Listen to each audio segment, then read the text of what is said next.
بسم اللہ الرحمن الرحیم۔ السلام علیکم ورحمۃ اللہ وبرکاتہ۔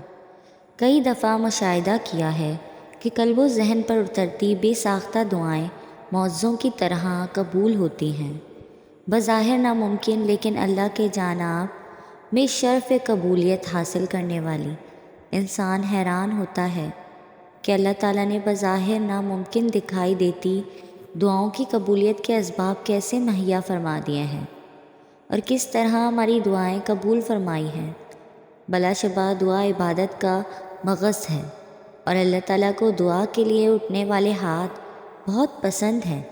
اپنی خطاؤں اور گناہوں پر نادم ہوتے ہوئے دعا میں توبہ و استغفار کرنا اور اللہ تعالیٰ کو راضی کرنا قبولیت دعا کے لیے اہم ترین ہوتا ہے۔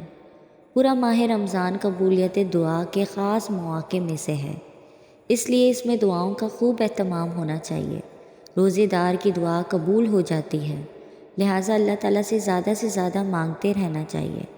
اللہ تعالیٰ نے قرآن مجید میں روزے کی آیت ذکر کرنے کے بعد فرمایا، ترجمہ: اور اے نبی، جب میرے بندے آپ سے میرے بارے میں دریافت کریں تو کہہ دیں کہ میں تو قریب ہوں، میں پکارنے والے کی پکار سنتا ہوں۔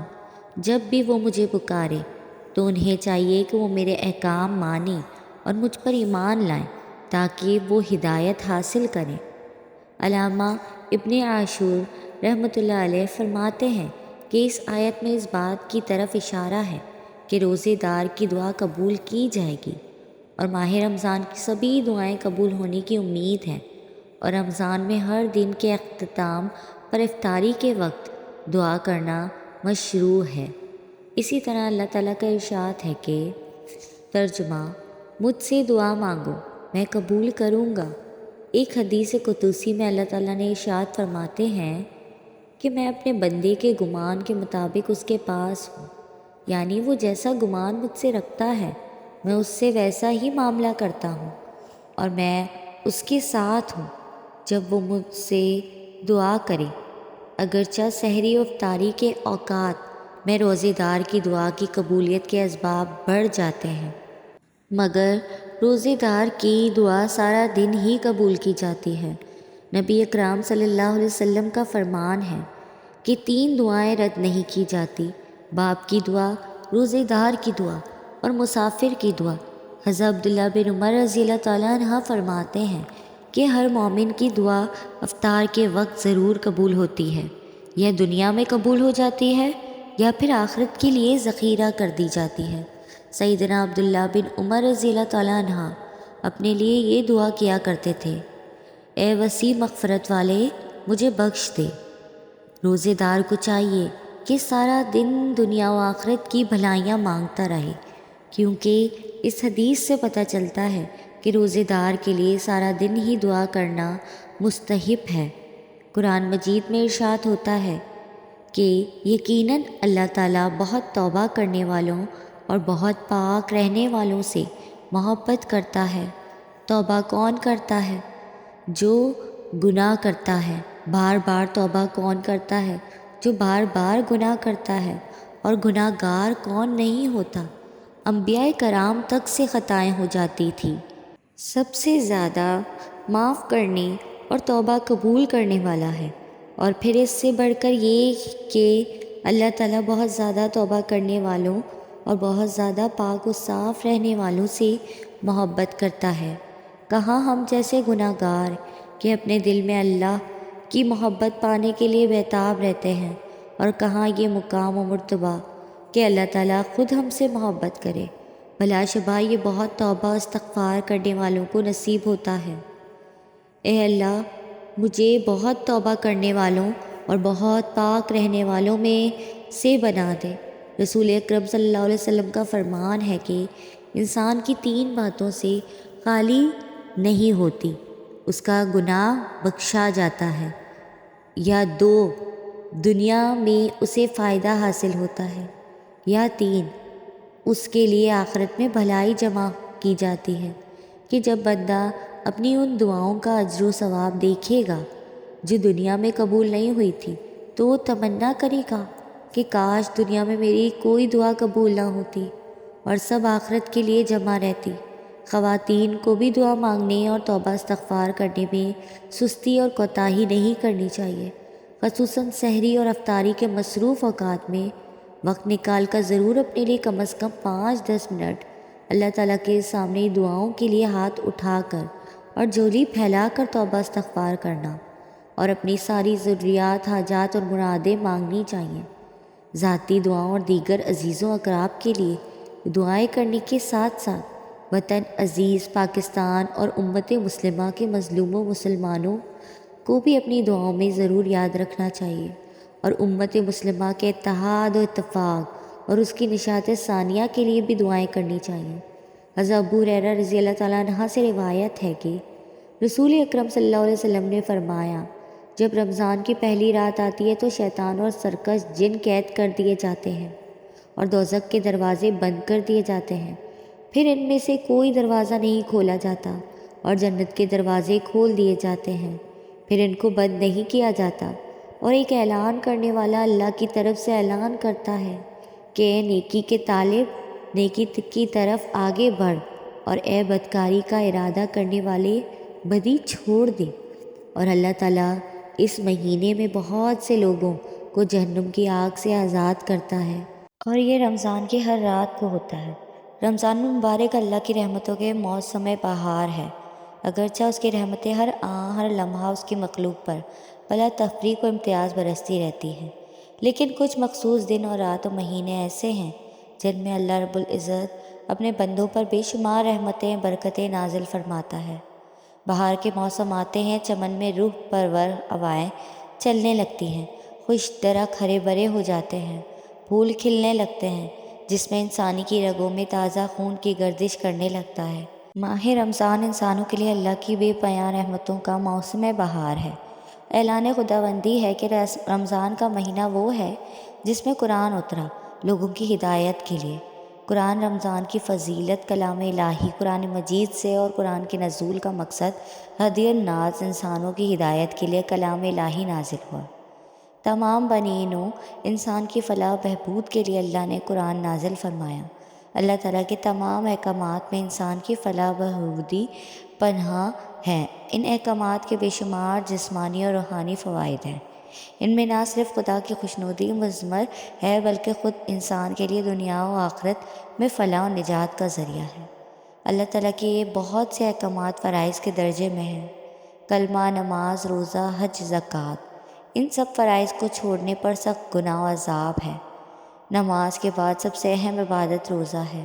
روزہ جہاں اللہ کی عبادت ہے، وہیں اس کے دنیاوی و اخروی بے شمار فوائد انسان کے ہی حق میں ہیں۔ رمضان کی فضیلتوں میں یہ بھی ہے کہ اس ماہ ہر آن ہر لمحہ اور خاص کر لیلۃ القدر میں دعائیں قبول ہوتی ہیں۔ انسانی ضرورتوں کی تکمیل کے لیے اللہ نے بندوں کو دعا جیسی عظیم نعمت عطا فرما کر اور دعا کو بزرگ فرما کر اس کی عظمت کا اعلان فرمایا۔ حضور علیہ السلام فرماتے ہیں، اللہ کے نزدیک کوئی چیز دعا سے بزرگ نہیں۔ دوسری حدیث میں آپ فرماتے ہیں، دعا سے عاجز نہ ہو کہ کوئی شخص دعا کے ساتھ ہلاک نہ ہوگا۔ ہر شخص محتاج ہے اور زمین و آسمان کے سارے خزانے اللہ تعالیٰ ہی کے قبضے قدرت میں ہیں، وہی مانگنے والوں کو عطا کرتا ہے۔ جب کوئی پکارتا ہے تو میں پکارنے والے کی پکار سنتا ہوں۔ دکھ درد کا مارا جب یہ سنتا ہے کہ میرا مالک میرا خالق مجھ سے الگ تھلگ کہیں دور نہیں بلکہ وہ قریب ہے، رگے جاں سے بھی زیادہ قریب ہے، اور یہی نہیں بلکہ دعا قبول کرنے والا خود ضمانت دے رہا ہے کہ دعا قبول کی جاتی ہے، اس سے بڑھ کر دعا کی اہمیت کیا ہو سکتی ہے؟ اللہ خود حکم دیتے ہوئے فرما رہا ہے۔ ترجمہ: تمہارے پروردگار نے کہا ہے کہ تم مجھ سے دعا کرو، میں تمہاری دعا قبول کروں گا۔ قرآن و حدیث سے جہاں دعا کی فضیلت ثابت و معلوم ہوتی ہے، وہیں احادیث و قرآن مجید میں دعا نہ کرنے پر اللہ تعالیٰ کی ناراضگی کی بھی وعید آئی ہے۔ قرآن کریم کی آیت طیبہ اوپر لکھی جا چکی ہے۔ حضور صلی اللہ علیہ وسلم نے فرمایا، جو بندہ اللہ تعالیٰ سے نہ مانگے اس پر اللہ ناراض ہوتا ہے۔ دنیا میں ایسا کوئی نہیں جو سوال نہ کرنے سے ناراض ہوتا ہو، حتیٰ کہ والدین بھی اولاد کے ہر وقت مانگنے اور سوال کرنے سے چڑ جاتے ہیں، مگر اللہ تعالیٰ اتنا مہربان ہے کہ جو بندہ اس سے نہ مانگے وہ اس سے ناراض ہوتا ہے، کیونکہ اللہ تعالیٰ سے دعا نہ کرنا تکبر کی علامت ہے، اور مانگنے پر اسے پیار آتا ہے، اور جو وہ بندہ طلب کرتا ہے اپنی رحمت سے اسے عطا فرماتا ہے یا آخرت میں ثواب بخشتا ہے۔ حضور اکرم صلی اللہ علیہ وسلم نے بھی اللہ سے دعا کرنے کی تاکید فرمائی، بلکہ اس کے فضائل و آداب بھی بتائے۔ چنانچہ حضرت ابو ہریرہ رضی اللہ تعالیٰ عنہ سے روایت ہے کہ رسول اللہ صلی اللہ علیہ وسلم نے ارشاد فرمایا، اللہ کے یہاں دعا سے زیادہ کوئی عمل عزیز نہیں ہے، یعنی انسانوں کے اعمال میں دعا ہی ہے اللہ تعالیٰ کی رحمت و عنایت کو کھینچنے کی سب سے زیادہ طاقت ہے۔ حضرت عبداللہ ابن عمر رضی اللہ تعالیٰ عنہ سے روایت ہے کہ حضور اکرم صلی اللہ علیہ وسلم نے فرمایا، تم میں سے جس کے لیے دعا کا دروازہ کھل گیا اس کے لیے رحمت کے دروازے کھل گئے، اور اللہ کو سب سے زیادہ محبوب یہ ہے کہ بندہ اس سے عافیت کی دعا کرے۔ نبی کریم صلی اللہ علیہ وسلم نے فرمایا، دعا مومن کی خاص ہتھیار ہے، یعنی اس کی طاقت ہے۔ مفسرین و علماء فرماتے ہیں دعا کو ہتھیار سے تشبیہ دینے کی خاص حکمت یہی ہو سکتی ہے کہ جس طرح ہتھیار دشمن کے حملہ وغیرہ سے بچاؤ کا ذریعہ ہے، اسی طرح دعا بھی آفات سے بچاؤ کا ذریعہ ہے۔ حضور اکرم صلی اللہ علیہ وسلم نے ارشاد فرمایا کہ تمہارا رب غایت حیا اور کرم فرمانے والا ہے۔ جب بندہ اس کے آگے مانگنے کے لیے ہاتھ پھیلاتا ہے تو اس کو حیا آتی ہے کہ ان کو خالی ہاتھ واپس کر دے، یعنی کچھ نہ عطا فرمانے کا فیصلہ ضرور فرماتا ہے۔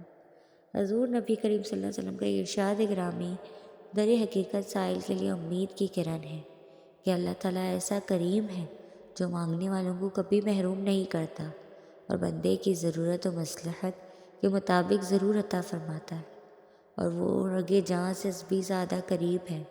وہ قادر بھی ہے، رحمان اور رحیم بھی ہے۔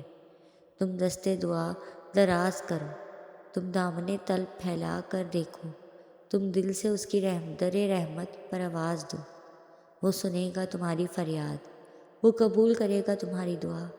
در کریم سے بندے کو کیا نہیں ملتا، جو مانگنے کا طریقہ ہے اس طرح مانگو۔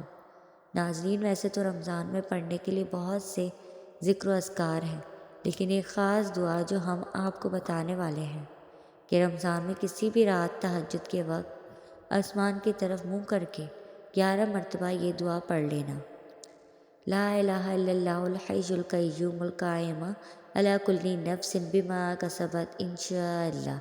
آپ کے رزق میں بہت فراخی ہوگی اور ہر مقصد میں آپ کو کامیابی ملے گی۔